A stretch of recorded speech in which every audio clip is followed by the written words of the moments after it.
del Salmo 17.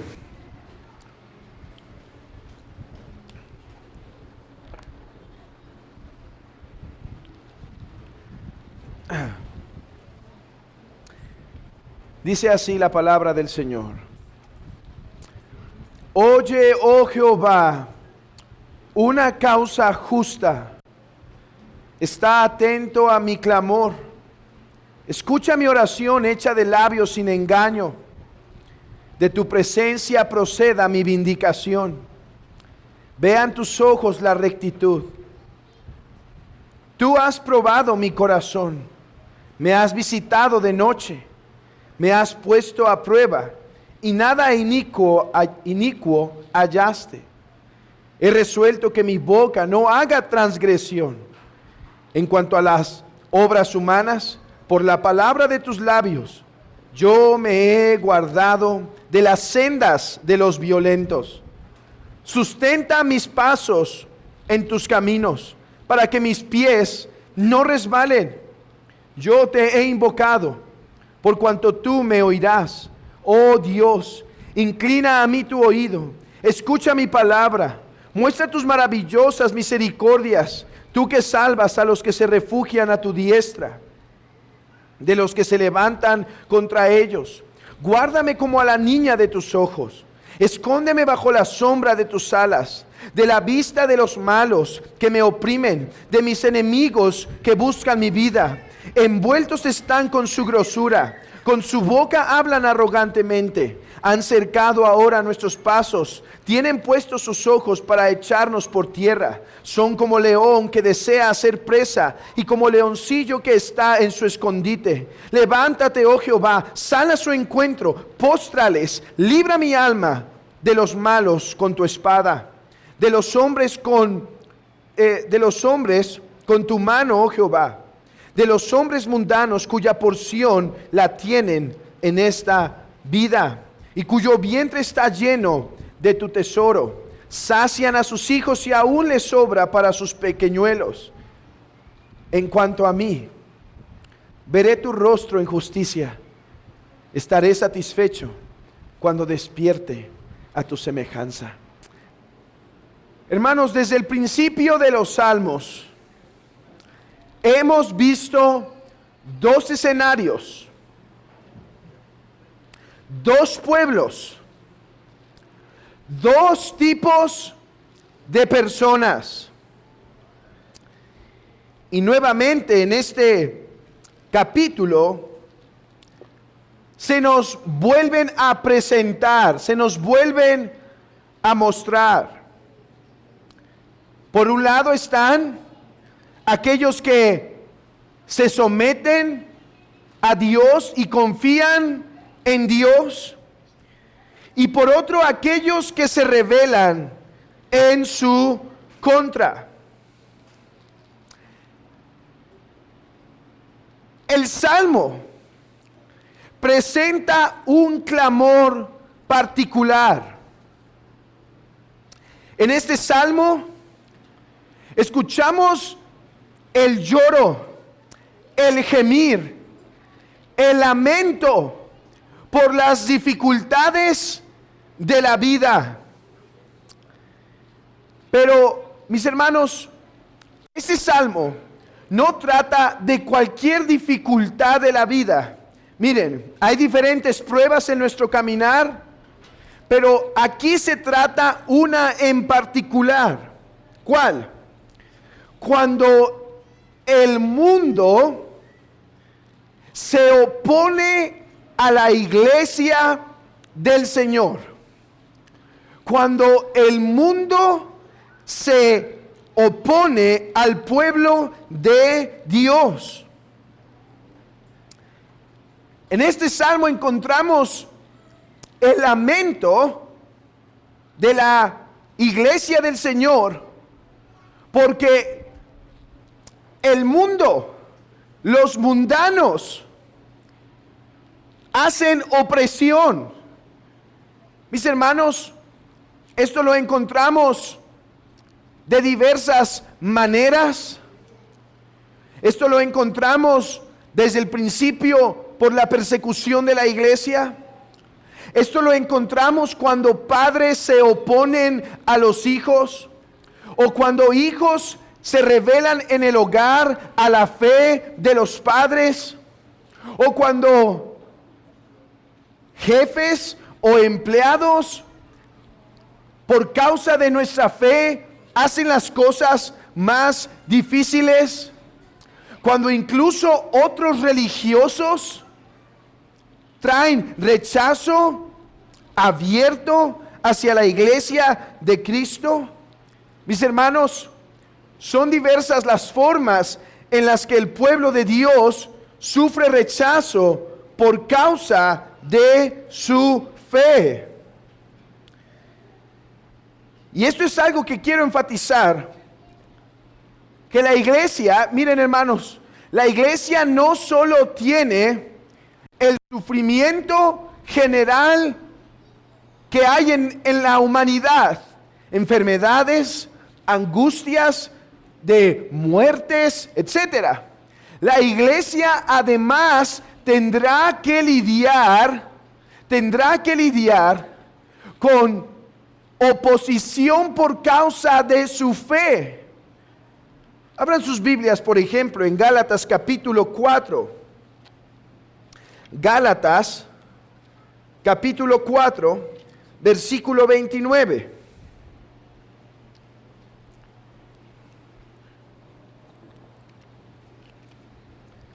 Pero como entonces el que había nacido según la carne perseguía al que había nacido según la promesa, así también ahora Pablo estaba aplicando la verdad que sufrió Isaac a los Gálatas. Recuerden, Isaac era el hijo de la promesa y el hijo de Agar lo perseguía, lo hostigaba. El autor dice que esto es más que un evento fortuito, que esto tiene una connotación espiritual. Hermanos, hay una dinámica espiritual que cuando alguien se convierte al cristianismo, alguien tiene el favor de Dios, naturalmente viene una oposición, un rechazo externo. Hay como una molestia. Y dice el apóstol Pablo que lo que estaban sufriendo los Gálatas es lo mismo. Los judaizantes vinieron a molestar y a decir, se tienen que circuncidar.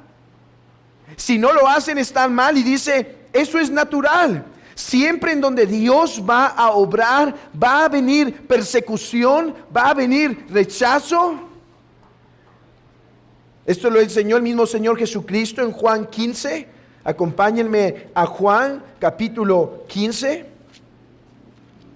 versículo 18.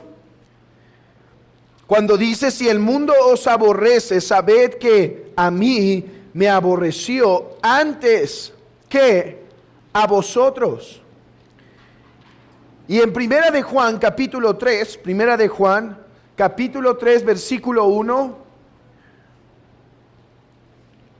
dice, mirad cuál amor nos ha dado el Padre para que seamos llamados hijos de Dios. Por eso el mundo no nos conoce, porque no le conoció a Él. Hermanos, de una forma que nos puede costar comprender, cuando alguien se convierte a la fe,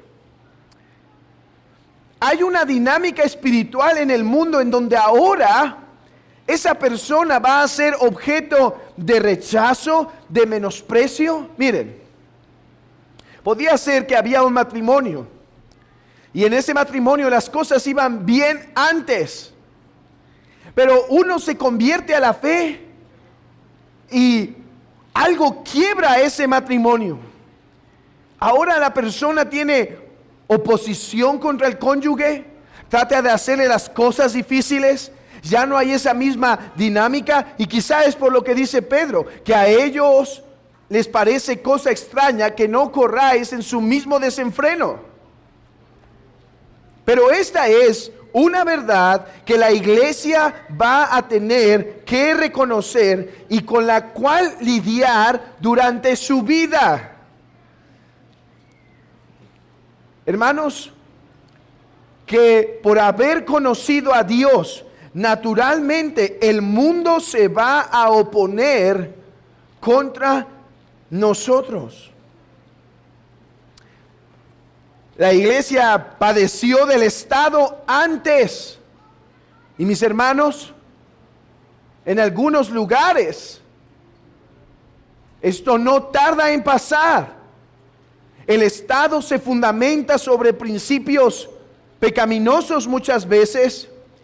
Y lo que va a hacer es que el cristianismo, a propagar doctrinas conforme a la ley de Dios que se oponen a su ley, les va a estorbar la iglesia.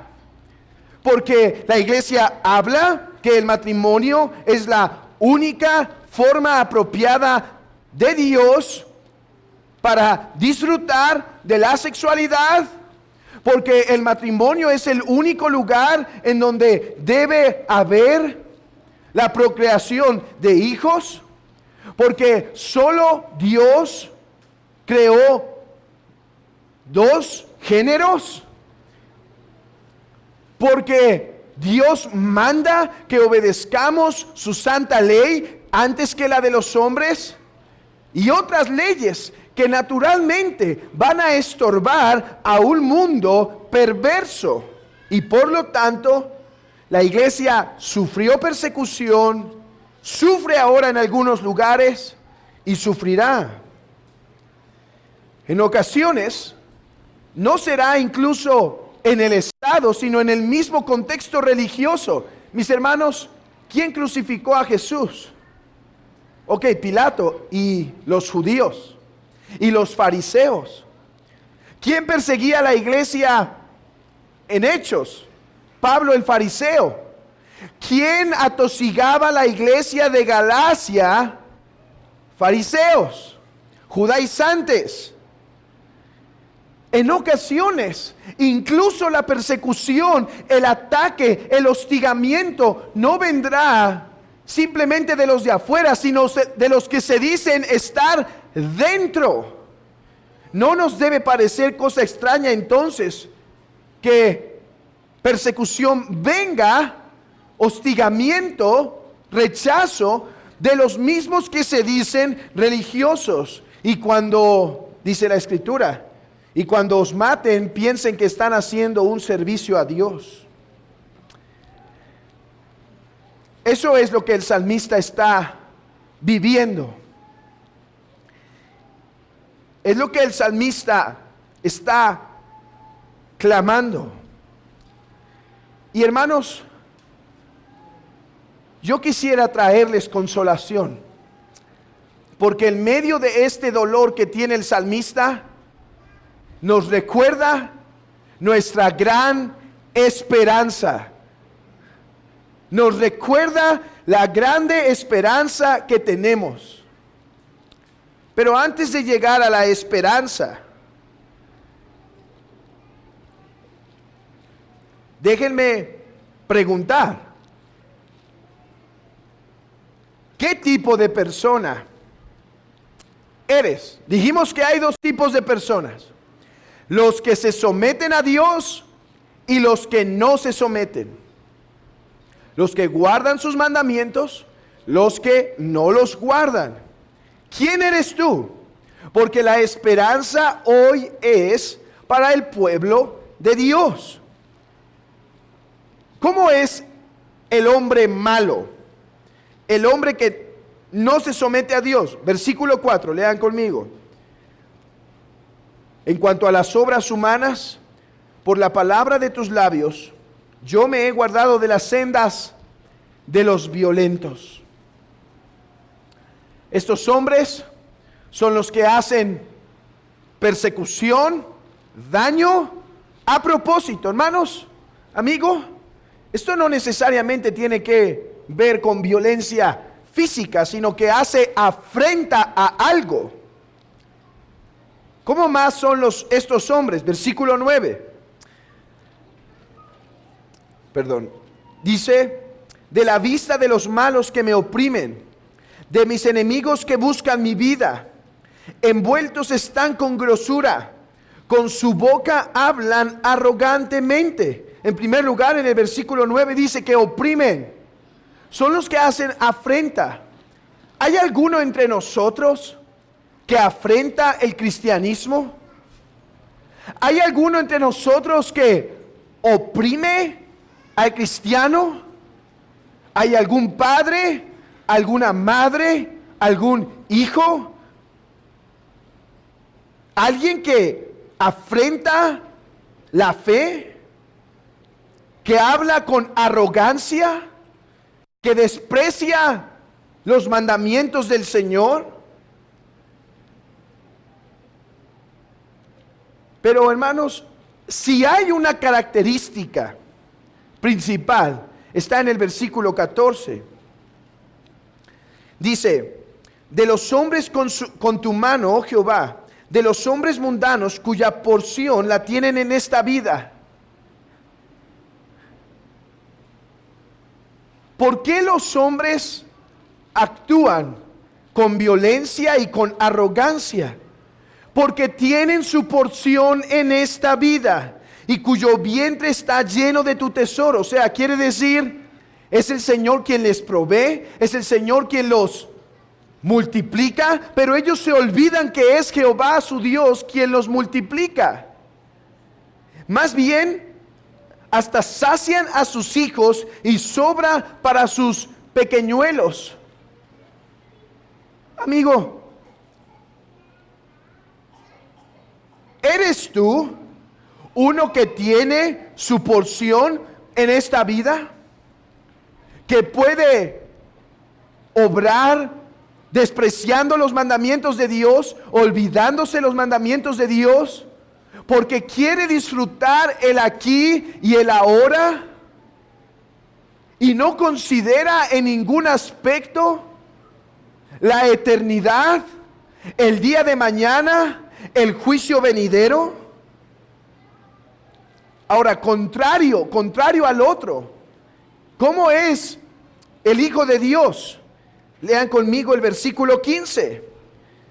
En cuanto a mí, veré tu rostro, estaré satisfecho cuando despierte a tu semejanza.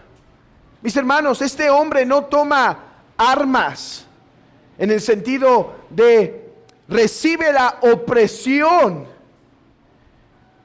calladamente, se somete como cordero, porque él sabe que su Dios le defiende y que nada sale de su control, sino que finalmente todo queda en las manos de su Señor. ¿Qué tipo de persona eres? ¿Eres como el primero o como el último? ¿Cómo vives? Tu forma de vivir delata tu esperanza. ¿Vives con la mirada en las cosas de la tierra o vives con tu mirada en las cosas de los cielos? Porque la esperanza que traigo esta tarde es para aquellos cuya porción es Jehová, aquellos que tienen su mirada en las cosas de arriba, aquellos que han creído en Jesucristo y se someten a su ley y que por causa de seguirlo padecen. Para ellos es esta esperanza. Y hermanos, permitamos que el salmista corrija nuestra esperanza. En primer lugar, déjenme decir esto. Hermanos, en el mundo tendremos aflicción, pero en el mundo tenemos a alguien a quien acercarnos, con quien buscar sustento, consuelo, bendición. Vean el versículo 1 conmigo. Oye, oh Jehová, una causa justa. Está atento a mi clamor. Escucha mi oración. Hecha de labios sin engaño. Hermanos, no nos olvidemos que en medio de la tribulación y la dificultad, Tenemos a alguien a quien clamar. Tenemos a alguien a quien buscar. A nuestro Dios. ¿Cuántas veces esto se nos puede olvidar en medio de las dificultades, en medio de los problemas? Hermano, cuando las montañas se ponen a temblar, cuando las olas se encrespan, hay alguien a quien te puedes aferrar en tu dolor, en tu temor, en tu tristeza. Por eso dice el salmista: oye, oh Jehová, causa justa. Versículos 6 y 7. Léanlos conmigo. Yo te he invocado, por cuanto tú me oirás, oh Dios. Inclina a mí tu oído, escucha mi palabra. Muestra tus maravillosas misericordias, tú que salvas a los que se refugian a tu diestra, de los que se levantan contra ellos. Hermanos, en el día que la iglesia sufre, en el día que la iglesia es oprimida, en el día que la iglesia es fatigada, es molestada, la iglesia debe recordar que su lugar de refugio es su Dios. Miren, hermanos, en los Estados Unidos hay un fuerte movimiento en algunas iglesias, donde esas iglesias están promoviendo que la iglesia tiene que meterse en cuestiones de política más abiertamente. Y la iglesia tiene que ser más activista, más agresiva en esas cosas. A ver, yo creo que un cristiano puede meterse en la política siempre y cuando mantenga sus convicciones. No somos como los anabaptistas que creen que el Estado o la política está mal de facto. No, creemos que Dios ha puesto reyes y Dios aprueba. Creemos en la clara doctrina de los dos reinos. Dios tiene dos reinos, uno a través del Estado y uno a través de su iglesia, los cuales no deben competir, sino deben caminar cada uno haciendo su función. Pero este movimiento empuja mucho esto. Y lo que a mí me preocupa de ese movimiento es que en ocasiones se olvida de las armas de su milicia. ¿Qué hace el salmista cuando está siendo perseguido? Clama a su Dios. ¿Qué hace el salmista cuando está siendo molestado? Clama a su Dios. Ok, las marchas y todo eso está bien. Las marchas contra el aborto y contra toda esta cuestión de ideología está bien. Pero espero verte también en la reunión de oración. Porque no me digas que se hace más marchando que clamando a Dios en su iglesia para clamar porque su mano intervenga en medio de esto. Y eso es algo que es preocupante. Ok, no dejes de hacer lo uno y lo otro. Pero, ¿dónde está tu clamor como el salmista? Intercede, oh Dios. Toma tú el control de esto. Hermanos, porque mayor es el que está en nosotros que el que está en el mundo. Vean cómo puede pedir el salmista esto. Versículo 8 y versículo 9. Guárdame como a la niña de tus ojos. ¿Qué hay más sensible en nosotros que la niña de nuestros ojos? ¿Qué hay más sensible en nuestro cuerpo que la niña de nuestros ojos? Apenas se acerca algo y se cierra. Hermanos, Recordemos que somos hijos de Dios y que su amor para con nosotros es tan tierno como para decir: guárdame como a la niña de tus ojos. Es verdad, nosotros no merecíamos ese amor y ese cuidado, pero recuerden, iglesia del Señor, que por causa de la muerte de Cristo, ahora somos amados por el Padre, y su amor es tan amplio como para llamarnos de esa forma la niña de sus ojos. ¿Crees que Él no ha estado al pendiente de esa persecución, de esas personas que se oponen? Clámale a Él cuando éstas te oprimen.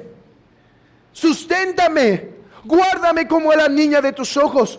Miren lo que pide incluso el salmista: y sustenta mis pasos en medio de esto, porque soy tan tentado a pecar. Soy tan tentado a actuar en mis propias fuerzas y caminar de una forma incorrecta. Sustenta mis pasos para no pecar contra ti.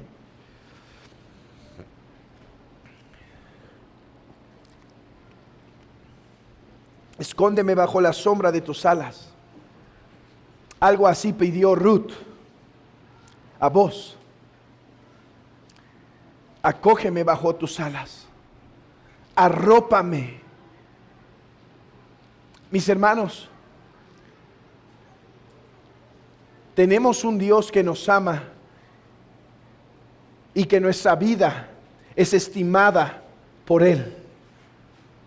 Es estimada grandemente por Él. Querida iglesia, querido hermano, ¿estás padeciendo? Toma esta consolación. Recuerda que tienes un Dios en quien refugiarte. No pelees tus propias batallas con el arma del pecado, con tu propia sabiduría. Pelea estas batallas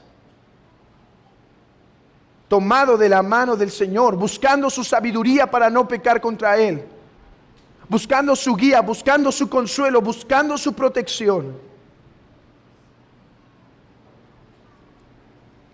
Pero una segunda cosa, hermanos, este salmo debe corregir en dónde está nuestra esperanza.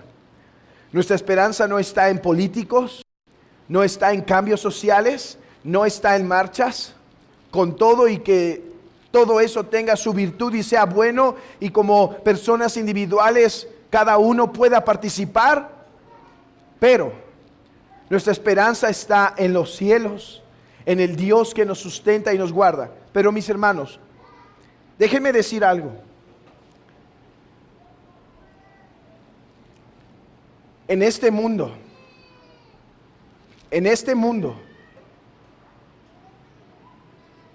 no recibiremos el consuelo final. En este mundo no recibiremos el consuelo final. Esta semana fui un poco afligido y estoy preparando un material para el seminario y tuve que adentrarme un poquito en el tema de los famosos hugonotes. No, eso no se come.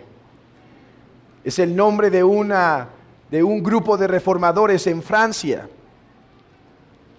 Después les platicaré de ellos. Hoy no tengo el tiempo de hacerlo, pero déjenme utilizar esto para introducirlos a la segunda corrección de nuestra esperanza. Hermanos, los hugonotes fueron este grupo de franceses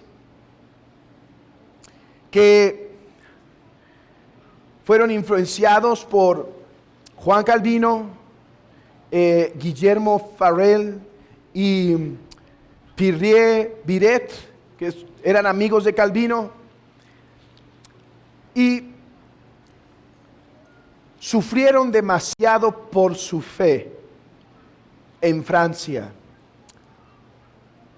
Llegó un momento en que los que los mataban tuvieron que tomar acciones drásticas a la hora de sacrificarlos. Porque resultó que lo que siempre pasa, cuando matan a un cristiano por su fe, en lugar de apaciguar al cristianismo, crece. ¿Saben qué hicieron con algunos? Les ponían una estaca en la lengua para que no pudieran dar discursos mientras morían. Hermanos, y a veces uno se pregunta, ¿por qué entonces a veces pasan crisis en Francia y en estas cuestiones? No olvidemos lo malo que las naciones han hecho al cristianismo, y a veces lo que están padeciendo es el juicio de Dios por su rebeldía al evangelio. Pero al leer de la forma en la que eran perseguidos, venía un dolor a mi corazón y decía, Señor, ¿dónde estabas? Hermanos, ¿no les ha pasado así en medio de la aflicción que pasaron o que están pasando hoy? O hermanos, que pasaremos mañana. Señor, ¿dónde estás? ¿Hasta cuándo, oh Dios? Dice el salmista. ¿Hasta cuándo? Mis hermanos, el salmista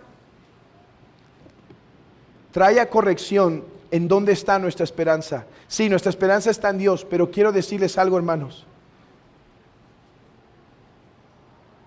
Nuestra plena esperanza está en el día de la resurrección. Dice el salmista, versículo 15, en cuanto a mí, veré tu rostro en justicia, estaré satisfecho cuando despierte a tu semejanza. Mis hermanos, en este mundo tendremos aflicción. En este mundo tendremos pruebas. Y en muchas de ellas clamaremos al Señor y Él nos librará y Él nos liberará de ellas. Pero en muchas otras, quizá la consolación no venga como nosotros queremos. Viene, pero no librándonos de eso, como pasó a estos hugonotes, que muchos, sus sangres fueron derramadas y parecían ríos enteros de aquellas personas que asesinaban a diestra y siniestra. Yo estoy seguro de algo, en medio del dolor Dios les confortó, Dios les consoló, pero recordemos, nuestra esperanza final no está en esta tierra. Nuestra esperanza final está en el día de la resurrección, hermanos. Estaremos satisfechos cuando despertemos a su semejanza. Cuando veamos su rostro, ahora lo vemos oscuramente. Mi hermano, hoy ánclate en Jehová tu Dios en el día de la prueba. Pero consuela tu corazón, hermano, que tu esperanza no llegará en esta tierra. Es mejor que lo que esta tierra nos puede ofrecer. ¿Qué dolor tienes? ¿Qué angustia? ¿Qué tribulación? ¿Qué tristeza? ¿Qué depresión? ¿Qué desaliento? ¿Qué desánimo? ¿Qué problema? ¿Qué relación lastimada? ¿Qué problema con los hijos? ¿Qué problema laboral? ¿Qué problema económico tienes? Hoy consuela tu corazón que tienes a quien aferrarte, pero recuerda que tu más grande esperanza viene hasta el final. Y déjenme demostrar esto en la vida del Mesías, porque recuerden, este salmo no lo cantó David. Bueno, sí lo cantó. Y hoy nosotros, pero este salmo, hermanos, lo puso Jesús en la boca de David.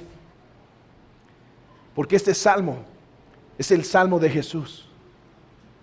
¿No fue Él quien fue el Mesías sufriente? ¿No es Él que en el día de su aflicción clamó a quien podía librar su alma? Oh Jehová, escucha causa justa. Allí estaba Jesús clamando a su Padre. Escucha causa justa. Está atento a mi lamentación. De hecho, en David no suena perfecto el salmo. En Jesús sí. Versículo 3 y 4. Lean conmigo. Tú has probado mi corazón, me has visitado de noche, me has puesto prueba y nada inicuo hallaste. He resuelto que mi boca no haga transgresión. En cuanto a las obras humanas, por la palabra de tu boca, yo me he guardado de la senda de los violentos. Mis hermanos, David fue un hombre santo y recto. Pero David no podía decir, nada inicuo hallaste en mí, respóndeme. Jesús sí. Jesús fue afligido, Jesús fue oprimido, y en el día de la opresión pudo decir, Señor, me he comportado recta y justamente, y nada inicuo has hallado en mí. Por tanto, líbrame, mis hermanos. Muchas veces fue librado nuestro Señor. ¿No es verdad? ¿Cuántas veces lo quisieron matar? Y al final no lo podían hacer. Pero el tiempo llegó en el plan de Dios en donde por su soberana voluntad tenía que sufrir en mano de sus enemigos. ¿En dónde puso la esperanza Jesús, mis hermanos?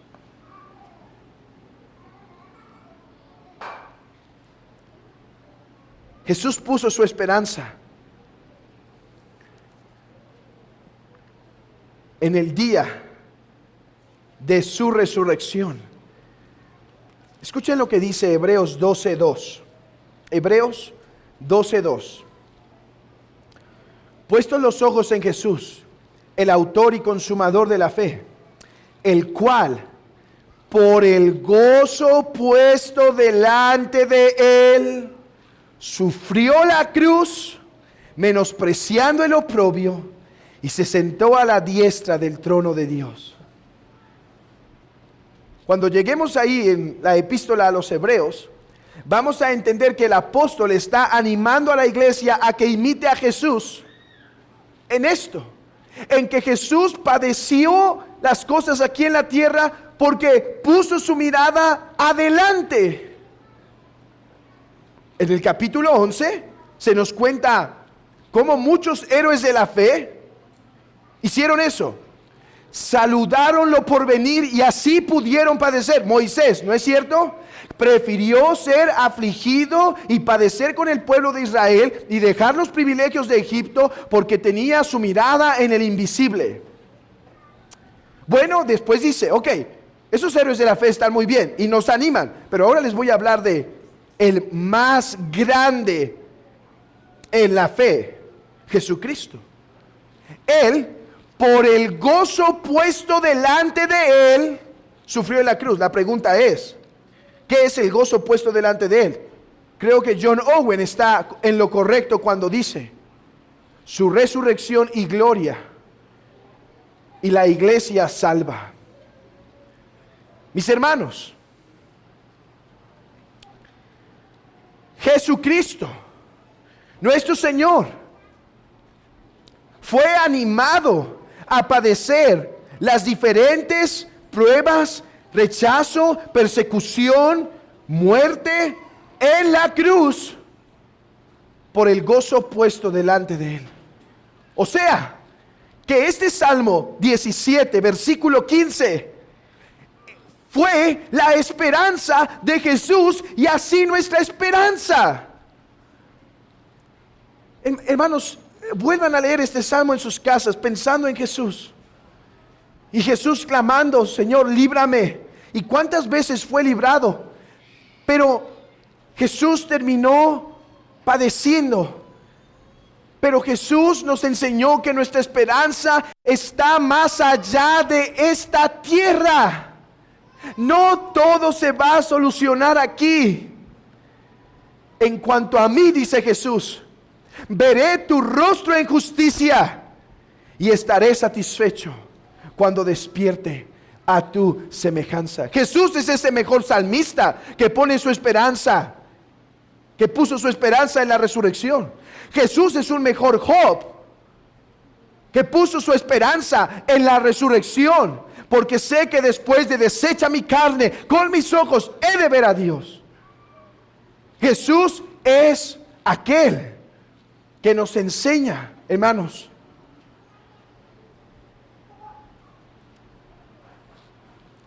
mi hermano, que tienes una bendición más grande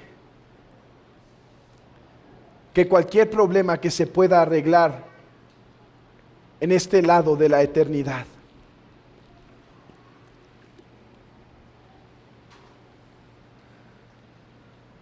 Y ahora que tomamos la cena,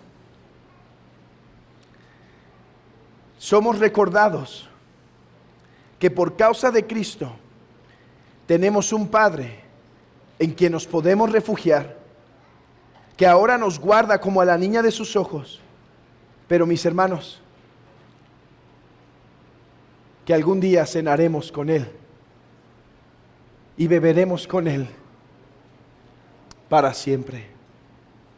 Mi hermano, alza tus ojos, que esto no es todo. El día de la consolación está por venir.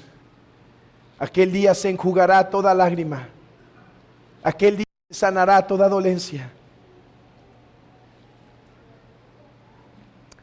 Déjenme leer las palabras de Agustín y con esto terminamos.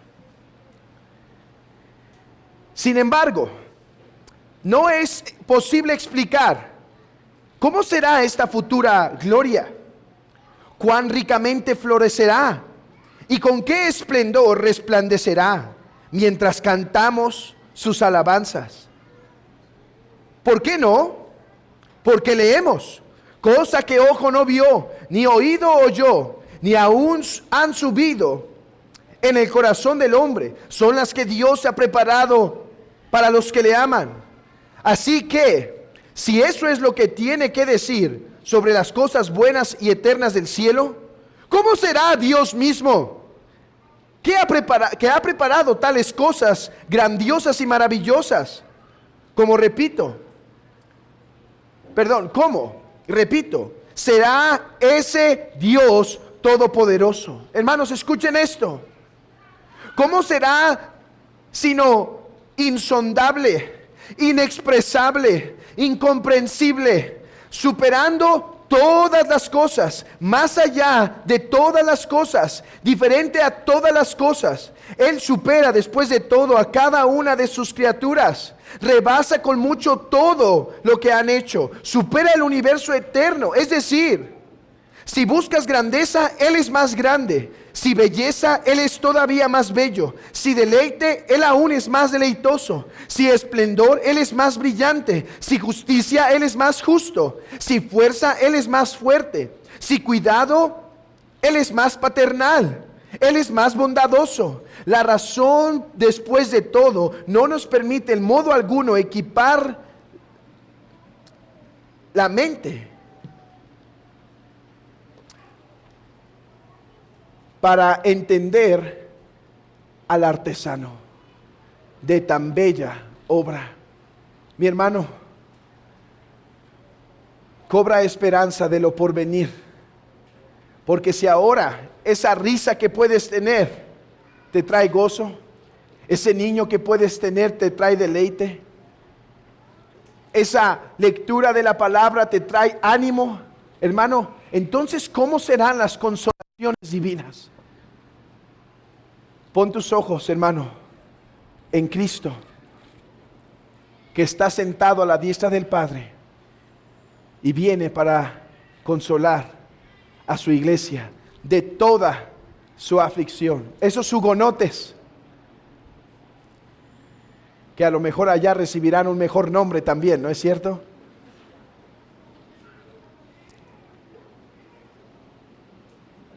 Ahora reciben consolación. Y están a punto de recibir, hermanos, una mucho mayor. Que el Señor consuele a su iglesia.